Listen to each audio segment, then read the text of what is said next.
Welcome into Moving the Chains, brought to you by Founders Federal Credit Union. I'm Kevin Thomas alongside Jerel Hendricks. We've got a great interview today, a very special guest, the head coach of the Gilbert Indians, Chad Leaphart. Coach, how you doing today? Oh, doing great, guys. Appreciate you guys having me on here. Well, we appreciate your time. We really do. If you guys are tuning in for the first time, check us out on all social media at Moving Chains, Facebook, Twitter, Instagram, YouTube, etc. MOVINCHAINS, website movingchains.com, and podcast on Apple, Spotify, Google, and more. Coach Leaphart is in his 8th season as the head coach of the Gilbert Indians. Coach, let's just start there with your coaching career. How did you get to where you are now? Where have you been? And give the folks some background a little bit. Okay. I'm originally from Gilbert. I'm this is where I call home. I played football here in the early 90s. Played at Newberry College in the mid 90s and started my coaching career with Pillion, which is in our district and kind of a rival, but Coach Freeman down there, great coach from their history, gave me a shot, and that's where I got started. Moved to Strom Thurmond in 2000, coached up there for 10 years. Really learned a lot under Dusty Triplett and Lee Sawyer as part of 2005 state championship team at Strom Thurmond. Did both sides of the ball while I was there. It was an OC and a DC. Gave me a lot of insight into being a head coach, which first became a head coach at Swansea in 2010. Coached there for 6 years, 2010, 2015. Had some really good teams there. Coached a lot of great guys. And then came back home, so to speak, in 2016. We're here in Gilbert, and obviously we've had a great run here, being back here for the past 8 years. Coach Leaphart, earlier this season, you passed, legendary head coach Marty Woolbright to become the all-time wins leader there in a big win over South Aiken. How special is that accomplishment for you, especially doing it, like you said, at your alma mater? Yeah, that it's very special, and Coach Woolbright coached me, so he means a lot to me, and being able to break his record is certainly special. I mean, when I was coming up, that's who I wanted to be. I wanted to be like Coach Woolbright. So a lot of people don't know what they want to be when they grow up and have all these things where they change their mind and back and forth, change majors in college and all that. I think I knew from about when I was 15, 16 years old, man, I want to be like Coach, and so I've been fortunate and blessed to be able to have this ride here coaching football and getting to come back home and do it. And so it definitely means a lot. And Coach Woolbright and I still talk. He congratulated me the next morning, called and congratulated me. And so good relationship with him and his family. And it's definitely a special moment. Coach, looking at this year's squad, you guys are rolling right now. For folks who may not be familiar with you guys, what type of schemes do you like to run on both sides of the ball, and do you call plays for either side? I call the offense. So I call our plays on the offensive side of the ball. Mark Cagle calls our defense. He's our defensive coordinator, longtime coach here, and been with me since I came to Gilbert, and longtime coach here in South Carolina. But I guess what we do is we are very multiple. We actually joke about it a little bit, myself and Coach Cagle. We are a junk offense and a junk defense. We do a little bit of this and a little bit of that. And there's a lot of coaches in the state that would tell you, oh, you can't be that way. You can't do that. But the bottom line, I think, and what we try to do is we play to our strengths. We try to play to whatever strengths we have on offense in particular. From one season to the next, and then we try to hide whatever our weaknesses are. For instance, you go back to 2019, we had a quarterback, Jai Toland, that's at Newberry College right now. We would throw the ball 40 times a game. We're, spread all over the field, had some really good wide receivers. Alec Holt that's at Wofford right now. Jemias Holloway's at Newberry as well, among others on that team. Ty Walker was our running back. He's at South Carolina State. Just had a lot of really good skill players. So we spread it out. We threw it all over the place. And that's who we were. Next few years after that, we've had some really good running backs here. Elias Graham Woodbury, Jaden Allen Hendricks, to name a few. Colton Mason came along in that time there, went to Citadel. We were very tight end heavy. My son that's at Newberry, Alex Young. We have a good one coming here, Connor Gooding. So we really became a run-heavy team the few years after that. And so it's kind of complete change of who we were on offense. But that's the thing that I feel like that's made us successful, is that we're going to play to our talent that we have. Wherever our best people are, that's what it's going to be about. And and then this year's team is probably the most balanced we've had in a while. It's we've been pass heavy, we've been run heavy, and that's the cool thing about this team this year, I feel like, is that we can do both. And so we don't have to be quite as one-dimensional. Drake Braddock, our quarterback, does a great job running our offense, and he's really made some big throws for us this year. We have a great group of receivers. We have 2 running backs that both can catch the ball out the backfield. We've had, fun fact here, we've had 5 different guys on our offense with over 100 yards receiving this year, and that's 3 wide receivers, tight end, and a running back. So that you don't see that a lot at any level, much less high school.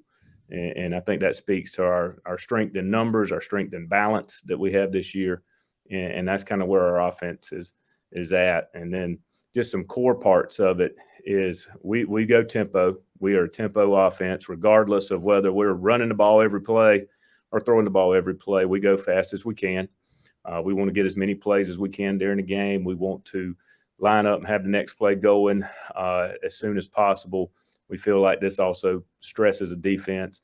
We change formations almost every play, and while we're going tempo, so we add that element to it. So between the changing formations, the tempo that we go, we feel like it forces a defense to turn into a base defense that we're playing, instead of somebody that has a schemed up and somebody that can just dial up blitzes on us accordingly, and it keeps them off balance. So that really is kind of the core of what we do, and then we adjust it to our personnel each year. And sometimes, it takes a couple games. This year was maybe one year where it took us a couple games to really figure out who we are, and but I think we figured that out, and but that's kind of how our offense works. And then our defense is very multiple as well.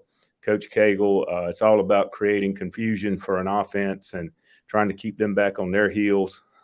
We do not line up and sit in the same defense every play like some teams will. If you have superior talent, you can do that, and that is the way to go. And I'll be the first to admit. But we're not always the fastest. We're not always the biggest. So, but we got a bunch of tough kids that smart, play hard, get after it. And so we just move them around and create as much confusion as we can for an offense, bring in pressure. We will blitz people, and they know it. We know it. And that's just kind of who we are on that side of the ball. So, again, it's a bunch of different stuff, and it's some things that maybe goes against the grain of what some coaches will say is the way you should do it. So there's a lot of people out there that think you should just sit in a couple formations and get good at a couple things on offense. There's some people that say you should always just be sound on defense and, just sit in some base front, bring a couple blitzes out of that and that kind of thing. But that's not who we are. And so we've just tried to tailor everything we do to the strengths of our kids. Coach, that's pretty difficult to do in high school ball, especially. What level of commitment does it take, from your staff and those players, in the off season, and like you said, even into the season, to be able to be multiple on both sides of the ball? Absolutely. I mean, and you bring up a great point, and we are blessed where we are to have some opportunities to be able to do that. There's not that it would not work everywhere. We have a great administration here that, in our district, we have 4th block football class. And so we're able to work with our kids all year long. Our kids are extremely committed. We do a full spring practice in May. We work every week of the summer, except for the dead week, of course. We have great participation numbers. We expect 90% during the summer. And if the kids do, they get their name on the back of their jersey. And if they don't get their name on the back of the jersey. And when you look at us roll out there, we'll have, about 95% of our kids have their name on the back of their jersey. So it is a commitment. I have a great staff and I think part of it too is we've been here together. So many of us on this staff has been here since 2016. We've been doing all of this since 2016. We also do it with our JV program. We have a whole separate staff of coaches that run our JV program. A lot of staffs in the state do just jumble JV and varsity together, and the JV kids don't always get a lot of attention. So we have a separate staff that runs our JV program that implements these things at that level. And of course, middle school, we have that too. Our middle school coaches are on board. They run the same things as we do on offense and defense, at least at a simpler level or more basic level of what we do to create that core understanding of what we're trying to get at. And, and of course, we're involved with our rec. Our rec doesn't necessarily run our offense or our defense, but we run camps and things like that. And we've met with coaches down there, and they do a great job preparing our kids with fundamentals and things like that. But it's definitely a year-round process to be able to do what we do. And, and that's how it gets done. And that and the fact that kids have been in our program, like our senior wide receivers, with all these formations, I mean, they've been on varsity. A lot of the ones we have this year, they've played varsity football for 3 years now. So they know what I'm thinking. Our quarterback, Drake Bright, they know what we're thinking, and they get it when we make subtle changes to our formations and things like that. They know pretty much all our bag of tricks. It's not many things on Monday I'm going to come out there brand new and surprise them with, oh, yeah, we did that last year, such and such week, things like that. So we got a bunch of smart kids, too. That certainly helps. So, Coach, you've mentioned a couple of names already, but who are some other guys that have really had a great season so far for you guys and are kind of leading your squad?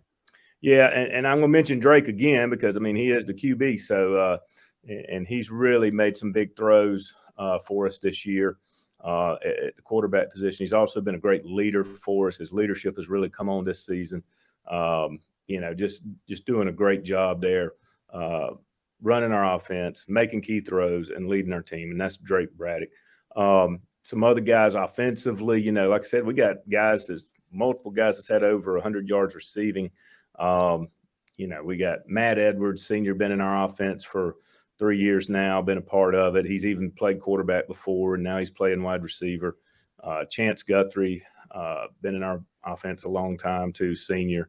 We got a couple juniors, very talented wide receiver, Crew Morris, that we move around all over the place. He'll play wide receiver. He'll play running back and return game guy too. Very savvy, crafty football player. And then tight end, he's just a junior, Connor Gooding. And that's one of the keys, I think, to our offense too, is having that tight end that can be a Swiss Army knife. Connor can put his hand in the dirt and drive a defensive end out of there. Connor, we can put him at H-back and do the job there. And then we can go 4 wide and never change personnel. We can go empty and never change personnel with Connor and spreading him out, playing wide receiver. He's a kid that's about 6'3", 215 and can run about a 4.7. So, having a kid like that gives you a lot of versatility as well. And then our running back, Jalen J, has had a big year. Carrying the football for us and got great hands out of the backfield, had a huge night against Saluda, when they were going 0 man on us. And, when you do that, it's you kind of daring somebody to throw it to the running back because it's hard to find the running back sometimes. And we got him lost and he made plays and had I think like 145 yards receiving that night. But he's been solid. He's dinged up a little bit right now. Got a freshman actually playing running back for us the last couple of weeks, Trayvon Williamson, and he's had over 100 yards in the past 2 weeks rushing. So he's going to be special. He had been playing defense for us, but he started every game this season for us as a freshman. And then, and of course the O-line has done a great job too this year. Colton Travis is kind of our leader up there, senior right tackle. He's a state champion in wrestling last year, individual. Tough kid, understands leverage. Not the biggest, but, about 5'11", 215 guy that just understands leverage and gets after it. Defensively, a bunch of different guys there too leading us on tackles. But I think we start over there with Caleb Streesey, defensive end. He's Shrine Bowl selection. He plays defensive end, outside linebacker, depending on what front we're in, what look we're given in any particular moment.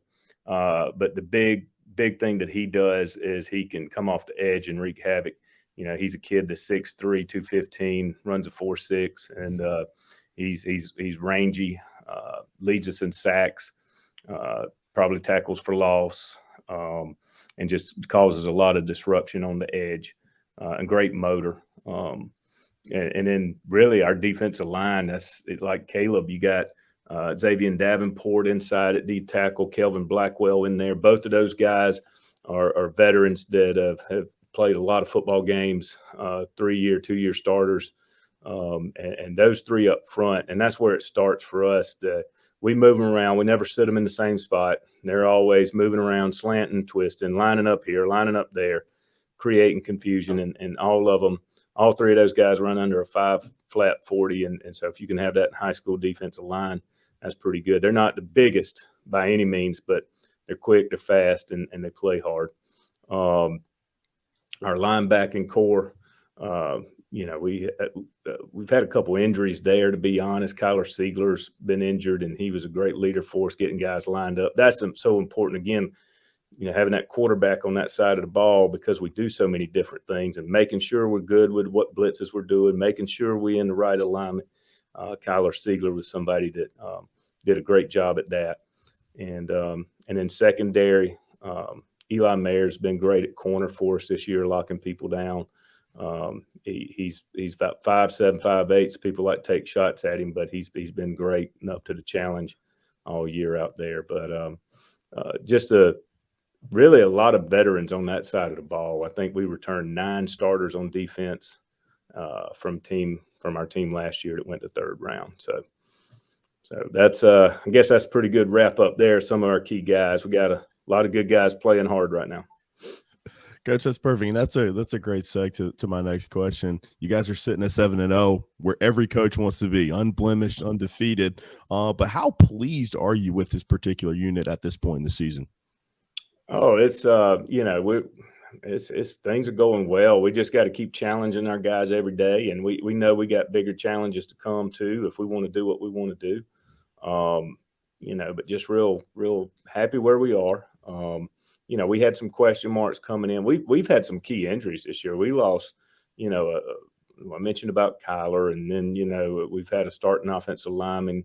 Cal Garris got hurt before a game. He started every game for us last year. Big, strong kid.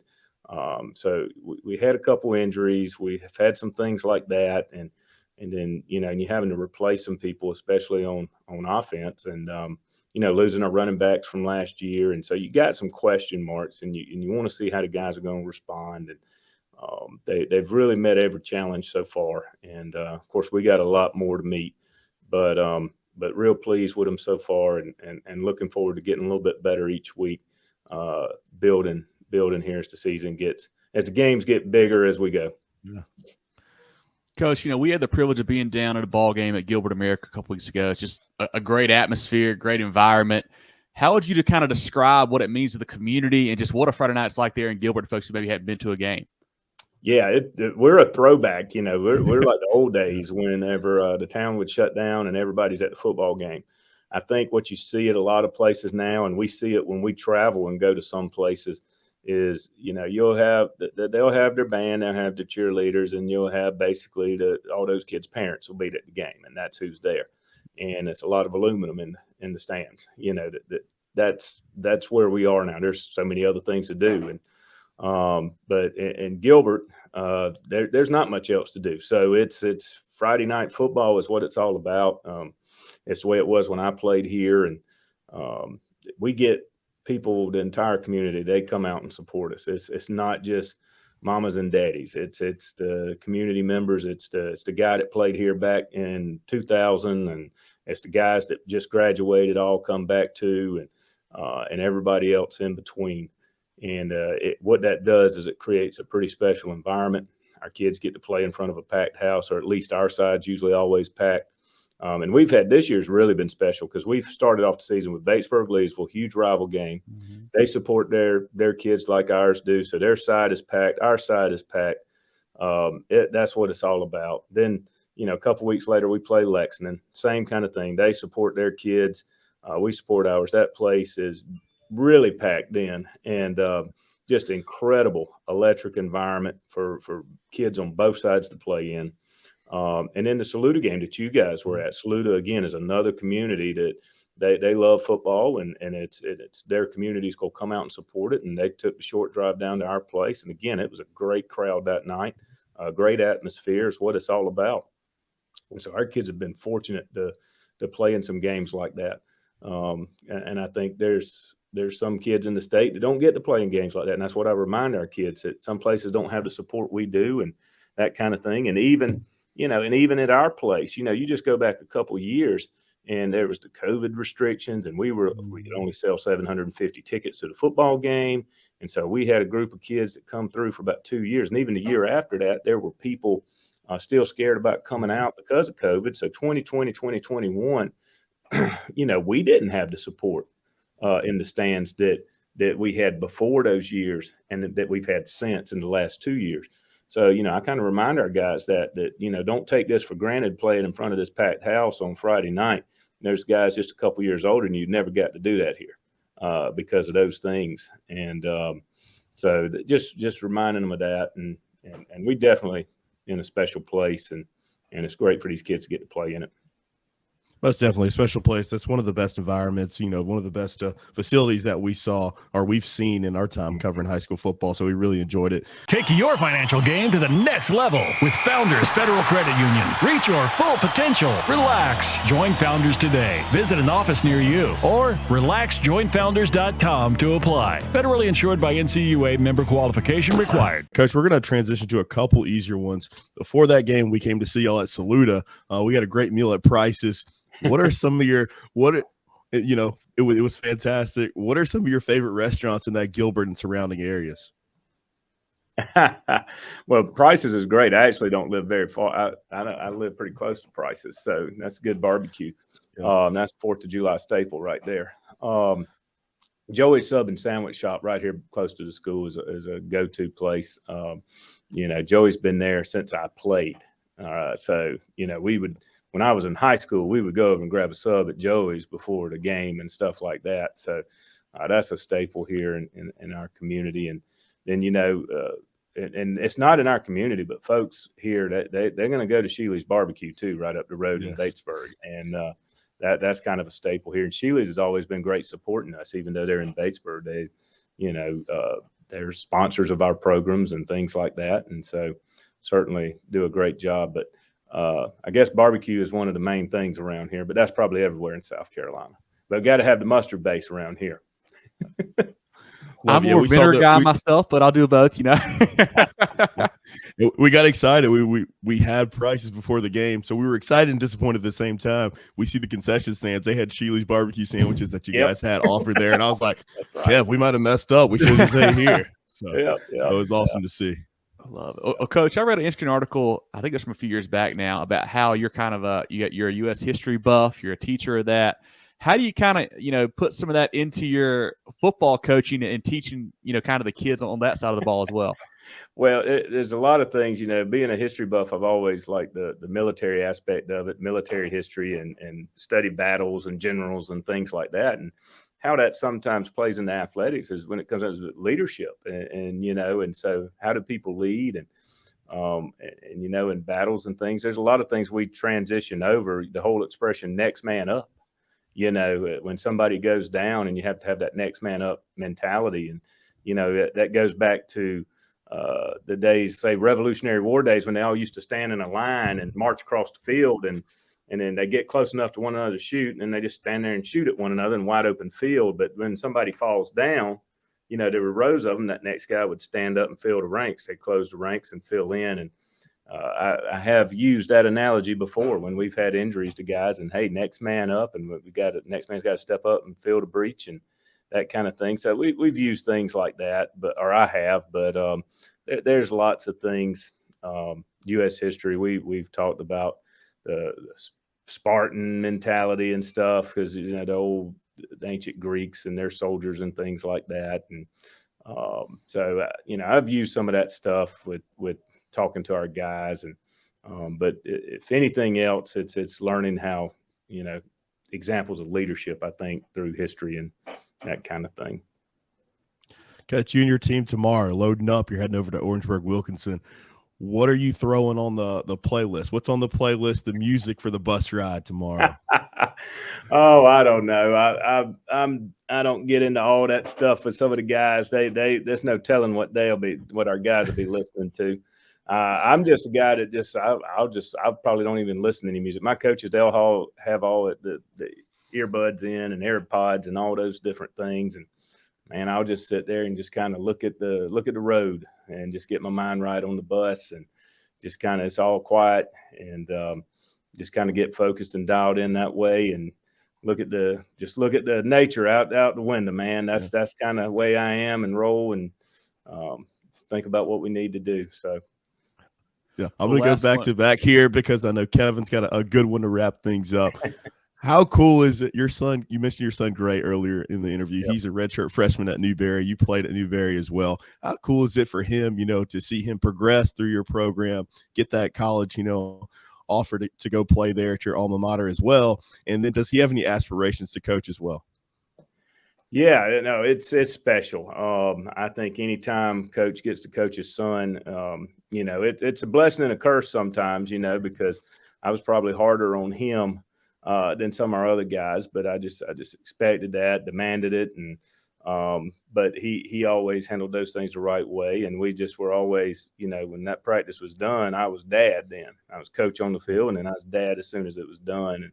But just real proud of how he developed in his time at Gilbert, and of course now he's at Newberry, and he's playing up there, and proud of what he's doing there. It's certainly a special though. That opportunity to do that and get to see him grow from, really from 7th grade on, into from just this little kid that didn't half know what he was doing. And then by his senior year, he's 6'4", 220, and, and doing great things all over the football field. So very special, so certainly, I think any coach has opportunity to coach his son. That's a big deal. Last one here for you, Coach. Last year you guys won the region title, went all the way to the 3rd round before losing to eventual state, title winner Beaufort. What will it take to make a deeper run this year, and do you think this team is poised to do so? Well, I think one of the things that we're able to do this year that might make a difference is that we are more balanced on offense, and I feel like the defense that we have this year, it might be one of the best ones we've had. Obviously, jury's still out. We got work to do, but they certainly have the potential to be the best defense we've had since I've been here. And y'all know the saying. I mean, at the end of the day, defense wins championships. You got to be good on defense. You got to be able to stop people when it matters. So, I think with our D-line, the guys that I've mentioned earlier, like Caleb and Kelvin and X-Man, as we call him, those guys winning that line of scrimmage up front on the D-line, that will be huge for us to have the success we want. And then that balance on offense of being able to do both, throw it and run it, because, at the end of the day, if you last year we were such a run-heavy team. We had 2 great backs, but we were a run-heavy team, and, and we're dealing with 8-9 man boxes and everything else, and it gets harder. You have some tough sledding, there when it gets about that 3rd round, and and I think this year people are going to have to they're going to have to decide whether we're not going to let them throw it or we're not going to let them run it, and then hopefully we're able to execute what they give us, because it's hard to take away both. So I think those 2 factors certainly bode well for us. And we do have 21 seniors. So, that's a good number of seniors to have. More 17, 18-year-olds you can put on the field in high school football. That's usually better than 15, 16-year-olds. So that does matter. And so those are factors there, I think, certainly help us and in our favor to make a bigger run this year. But still, winning's hard, guys. So it's we still got a lot of work to do. Well, this has been great. Definitely everyone to go check out Coach Leaphart, the Indians program on Twitter and Facebook and everything. They do a great job posting updates and player info, so definitely check them out on there. Like I mentioned, follow us on social media at Movin Chains, MOVINCHAINS, movinchains.com. Podcast on Apple, Spotify, Google, and more. Movin Chains brought to you by Founders Federal Credit Union. Jerel, anything else for Coach? We'll let him go today. Oh, Coach, thank you so much for your time. You said winning's hard, but you're making it look easy. You got a really good team this year. You guys are, quickly turning Gilbert into one of the premier programs in the state. It's going to be a lot of fun keeping up with you guys, because especially 3A playoffs going to be a dogfight this year. But thank you so much for your hospitality a few weeks ago, and we wish you guys continued success and health as you progress down this stretch run. Thank you, Jerel, and I appreciate you guys and what you do for high school sports and promoting these programs and these kids that we all have out there, and that's huge and much needed. So appreciate what you guys do. Coach, we appreciate your time as always. Look forward to seeing you again here in the stretch run, and best of luck the rest of the way. All right. Thank you.